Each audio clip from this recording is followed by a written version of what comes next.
பாலக்கோட்டில் தக்காளி சந்தை அருகே புதிதாக திறக்கப்பட்ட சொகுசு மதுபான கூடத்தை மூட தாவேகா சார்பில் நேற்று கண்டன ஆர்ப்பாட்டம் நடந்தது. மதுக்கடையை முற்றுகையிட தாவேகாவினர் முயன்றபோது போலீசார் தடுத்து நிறுத்தினர். இருதரப்புக்கும் இடையே தள்ளுமுள்ளு நடந்தது.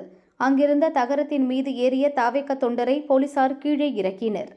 இதில் கோபமடைந்த தொண்டர் ஜெமினி பாதுகாப்புக்கு நின்ற கான்ஸ்டபிள் அருண் பிரசாத் கையை கடித்தார். ஜெமினி உள்ளிட்ட 12 பேர் மீது போலீசார் வழக்கு பதிந்துள்ளனர். ஜெமினி, ஜெயபிரகாஷ், கணேசன், கிருஷ்ணன், வினோத்குமார் ஆகிய 5 பேரை கைது செய்து விசாரிக்கின்றனர்.